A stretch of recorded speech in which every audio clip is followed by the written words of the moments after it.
Can you hear me? Hello, Mr. Cash. Yes. Hello. Today. You're just on time, of course. No, we're just standing off picture. You go to the center. All the best. See you later. Coming up. Excuse me, Arman. Do you have the address where to go? Yeah, he's invited everybody, but he hasn't given address to nobody. Hello, good afternoon, good evening to you. Welcome to the children's program. Do we have Kevin Davina to tell us what he wants to talk about today? Hi, Mr. Kesh. Hello. Hi, Davina. Mr. Kesh, I thought it was really important what you explained today, so that we finally all together leave the state of schizophrenic state of mind about matter, GANs, and plasma, and how the fields interact, how they become, how they tighten up, how they interact, the magnetical and gravitational. That thing that you said is so fundamental to understand in order to, get on with this knowledge. Is it possible that you can explain that in a way kids also can understand? First of all, I have a good news for you. We are opening the Children's School of the Cash Foundation in September, October of this year. So we will have children classes that the knowledge is transferred by the knowledge seekers who can teach children here in Italy. Fantastic. So you can have live teaching sessions in a classroom, and hopefully we do exactly what is done in Australia. We are deciding how we're going to do it, but mainly the structure is set by Giovanni and Caroline, and we have 2 or 3 children, hopefully, that will be the students in the classroom, and they'll be taught the ethos of the Cash Foundation, which is through the physics and understanding of the plasma. So we are not accepting children from different countries to come here to be a student. Children should be with their parents and not for the sake of knowledge exile. So what we decided to do and what we explained to do to the adults, somebody is whistling, whispering. What was it? Arma was on the phone. Ah, okay. No, the whole thing is that what we have in our lives, we are used to, is a matter state. We have everything we see in a way we tangibly touch. We call it matter. And this matter is made of, doesn't matter what it is, a plant, a globe, plastic, made of structure which is little balls tightly packed together. These are tightly packed, what I call plasmas, but you have to understand in every meter, if I can get this about the meter, is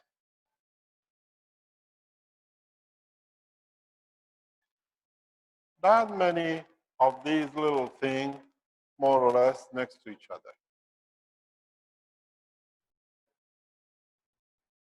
We call them a matter state. But what we do, we have found a way that instead of them being packed together, we allow them to open up, and we have more or less, if it was hydrogen, half of it, because the other half, they need about the same gap open. Here is 10 to the power of 9. Here is the power of 4.5, maybe 5. Because now, these are like magnets. Magnets, when you put magnets next to each other, they need a distance. These are exactly like this, next to each other, one next to the other. But when you put them together, if you see they can't stick together in one way or another. They create a gap. So there is a distance between them. So this distance allows these, I'll take these away from here that you don't make a mistake. I'll put it here. These are that many atoms. We call it 10 to the power of 9. That's what is called nano. It means you have single atom separated from each other in a nano state. So now, if you heat it, or if you put a current into it, these single things which were packed together now become separated and become like this. But if you give them another condition, that you put them in a salt, for example, salt water, now the wire is still there, but now they go free walking. They're not attached to the bar, because don't forget here, they're all attached to the metal. So now what you have is a free plasma. They're free, they can float anywhere, and this is what you see. We have a wire. This is a wire, a copper wire. We treated it to make it single atoms. It becomes black like this. Now, those little balls are exactly what you see there on it. When you see them black, it's at least about 30,000 layer of them on top of each other. And then this is the top line. This is the second line. And then when we put them to salt water, they become this color. This is called copper oxide gas material. So now you are what I call, for you to understand better, you are in a green state.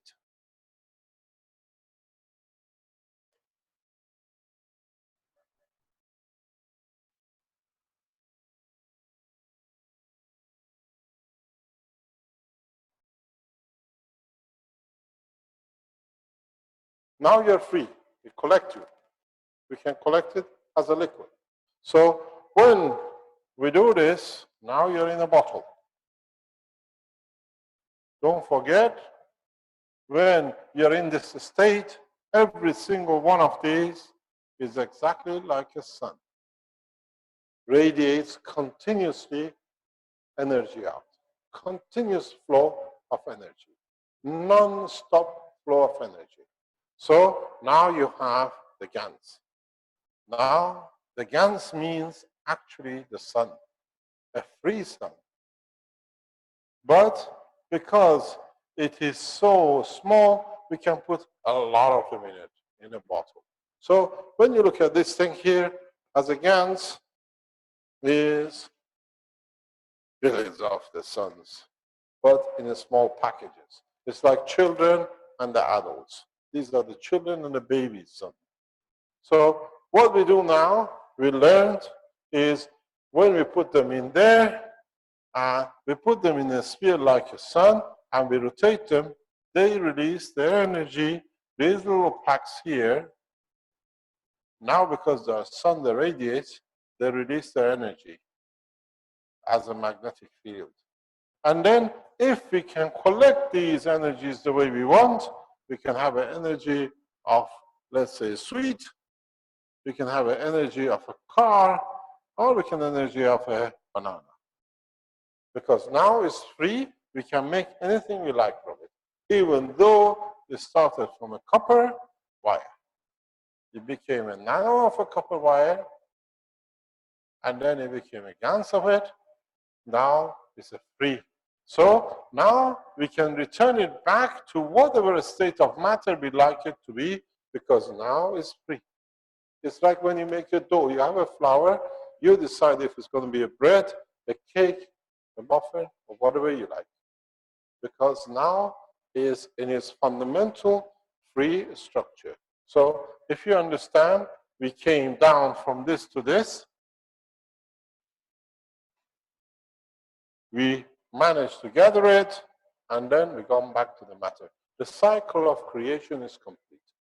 Now, here you had no say in what it would be, because it was only copper. When you transfer it to this, you can have anything, any matter, state of energy, food, material, motion, whatever you need, you can use it for. And this is what we've been teaching for all this time. The cycle of life, but in the universal condition, not in the life of the man. So, if that makes sense to you, if you understand it, you understand everything to do with plasma technology. You are more plasmatically scientists than the professors in universities. Because for them to understand this, it's a big problem. Very big problem.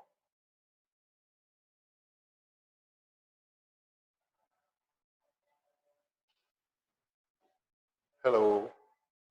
Welcome. Come in. Don't hide. Join in. Yes. Nice to meet you. Join in.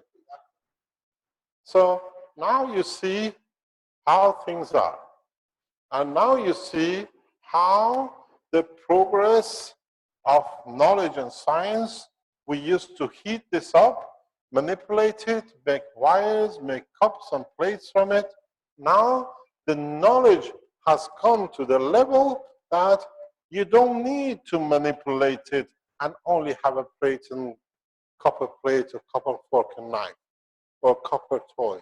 Now you can change it and make whatever you like out of it. Even if you want to make a plastic toy, if you can convert the energy to plastic level, you have plastic. You want to make bread out of it, you can, because if you put the knowledge right how to package it, it will turn out what to be. In a way, with the plasma technology, we free man from the shackle of the matter state. So you're free. You can make anything you like, any position in the universe. You go to Mars, you want to have a wooden toy, you have a copper wire, or you have a plasma, you understand how to make wood, you can make a wooden toy.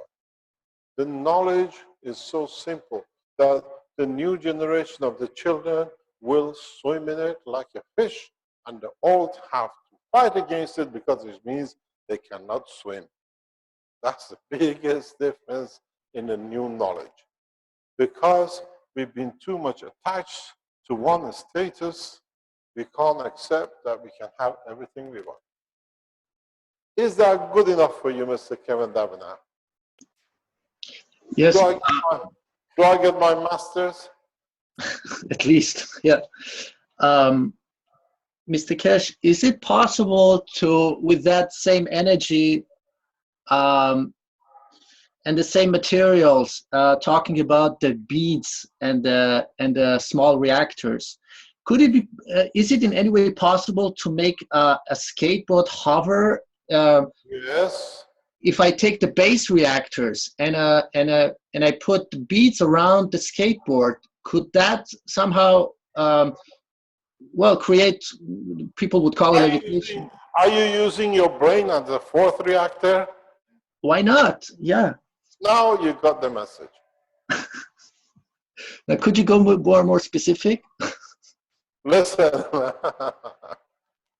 this is your core base reactor on a skateboard, and this is you. I've seen you. You're very slim. You don't feed yourself good enough, and you have a brain there. So if you decide to lift, you can lift up. Is that what you wanted to know? Yeah. So I wouldn't need any beads actually. So your brain is a bead. I don't know how you got your doctorate, but it's good to know at least you can well, I use got in a totally different field, but but you know, it's a totally different copy and paste. Which part of the bead did you use for it? So you can do. This is one of the things you can do. It's not a magic anymore. You'll find out a lot of children will come up with a lot of toys. I've seen in the background there are people who are playing with this. I tell you something. Today, if you were listening, children have a very big problem. I have a big problem. Forget about the children because I love toys. I was brought up to make my own toys and I adore toys. Toys are the two things in life worth living for. One is the toy and one is a cartoon. And then, if you like, you can play football. But the biggest problem with toys is, especially now, is these stupid batteries. You run out of battery, fun is over. And now, especially 9-volt batteries, we listen to what these guys told us today. Get a small nanowire and test this. See if it works. Battery forever.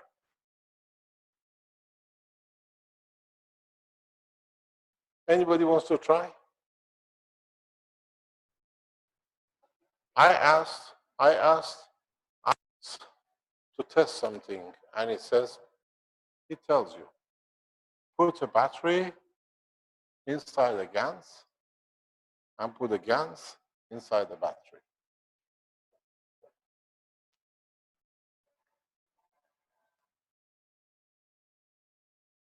Now start running. And then now, if I know I get home, I get a call from Alex. It happened.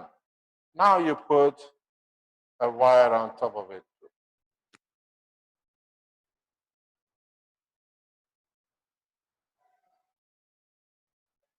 I don't know. I know what's going to happen, but you're going to tell me exactly what's going to happen. Do you know in Africa, there are a lot of batteries people can't use anymore? They repair and repair and repair. Now you can go any broken battery with a wire on it, put some GANs at the bottom of it, not even an acid, or if it's got acid, put some GANs on top of it. Acid doesn't touch certain gases, but it releases their energy. I've tried it. I've taken a battery acid trying to dissolve CO2.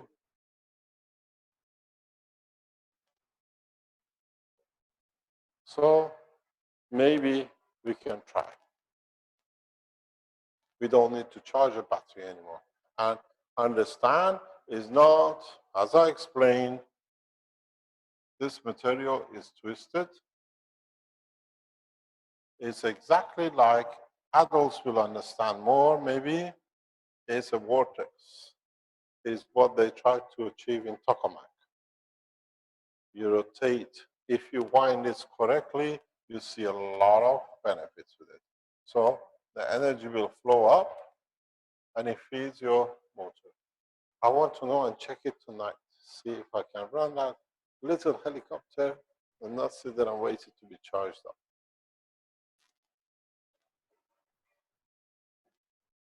But there is another way to do it. You have these little batteries, which has got only one little bit on top. No problem. You put one little on the top, and you know they always have a spring at the bottom. Nano coat the spring.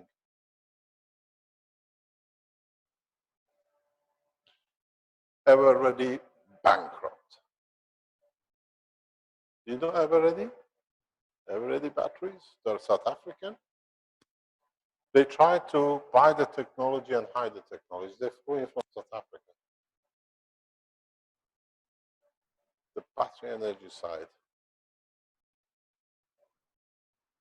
But they're in the windmills as well. They're more interested in that. So now, would this create a condition of flow in your, but there's a problem. If you have a zinc-coated extension at the end of your spring, you stand a good chance. If it's a metal, it's very difficult. But still, there is a way to do it. Nano coat the wire and twist it around the spring. You still get the same. I've tried this. It's amazing how it works.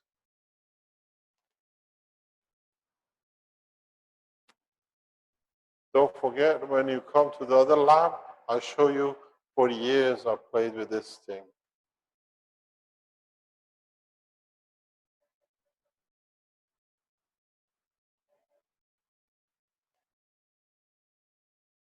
If you remember, years ago, even last year, I used to show a torch with the nanowires. And the nanowires, if you looked in the body, they were twisted.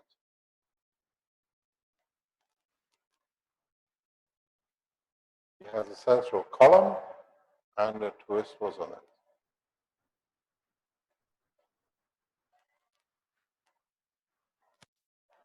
And if you put so many wires after each other, you create a current flow, 1.2 millivolts plus 0.002 milliamps. And then you add pieces together.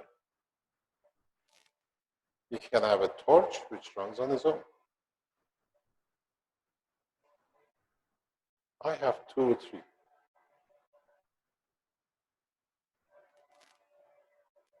So now you see how simple life is becoming. Because you can gather, understand why, where the energy comes. The blackness is, as you saw those layers we made, they are little gap creators.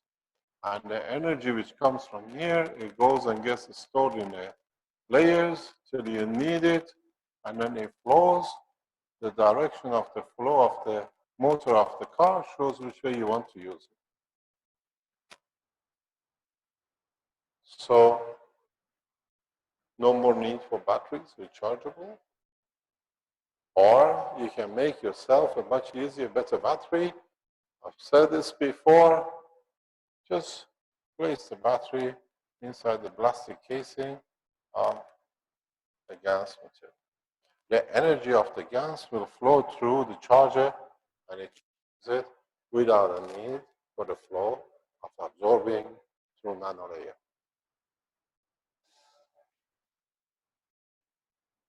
So all you need to do, you need to introduce the GaNs inside the layer. It's a reserve tank of energies, and your acid inside will go.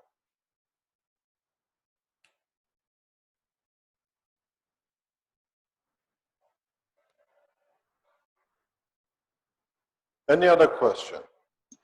Yeah, Mr. Kesh, I was going to ask you about the quality of the nanocoating procedure, because I've done it now numerous times, and like, okay, for example, like our senior nanotechnology scientist has disappeared. He just left. Armin, oh, okay, or okay, I'll tell you what I've done for years. The secret of making a perfect nano material is patience. If you don't have patience, you get a black thing, but you don't get such a good result. What the way to make a GaNs is you take your wire. The best way to do, get a Coca-Cola bottle. Make a hole in it. Get the wire you want to nanocoat. Strip the bottom. Strip the top. And then put caustic in the cola bottle. A little bit of hot water. Go for a long, long drink of a week. A long time. And then what you get is Coca-Cola bottle glued there, you see it, and you see a perfect coating. Absolute perfect coating. You cannot find any connection, and you can use it very easily. When you do a rush job in nano coating, you get weakness flow. What you can do, but don't forget, the same as the battery, you have to show them the direction of flow. So when you put a few up, when you connected it, you just with a voltmeter or just a wire, touch the ends together, that you create a current flow. You show the way, the direction you want the nanomaterial to grow. And the more you do it, the thicker layer. And then if you do it very, very right, you find out some of the plastic will change in some of the coating. You change the CH bond to the carbon addition to the top. So you get a specific composite, which is actually is a copper carbon oxide. And this has a bluish black color, which is very, very, very nice. And it's a huge advantage in electronics. And especially if you want to charge a battery. It's a blue-black. It's not just a black. So, any other question, or can we go home now? One last question. How many layers are we talking about? I mean, is that like 100,000 of layers or 30,000? Oh, I've never counted. If you want, I'll do it tonight for you. But to do it according to the scientific research papers, to have a perfect black, you're talking about 30 to 50,000 layers. But don't forget, after that, it's very hard because the gap between the copper and the layer becomes too distant. You cannot hold. It becomes powderish. If you want to create a powderish GaNs, you can do it. We do it for nuclear reactors. Copper nuclear reactors like the one, the copper one for energy, it's taken 2 months to coat it. And when you look at it, you see it's like a sponge. The GaNs is a sponge color. You need it because it cuts into the plasma. Thank you very much for today. Thank you so much, Mr. Kesh. We'll see you tomorrow. Have a nice time. And we'll see what we can do. Thank you, Rick. Thanks, Thank you once again, Mr. Kesh. Excellent. You're welcome. Have a good evening. Same to you. Vince, are we going to talk? Yes, sir. Oh, you're awake. Let me end the recording here. Okay, good morning. I'll call you later on from the center. Thank you very much. Okay, and that's the end of the Tuesday, July 21st afternoon teaching of the Kesh Foundation Spaceship Institute. And that was the 20th Kids Knowledge Seekers Workshop. Thank you.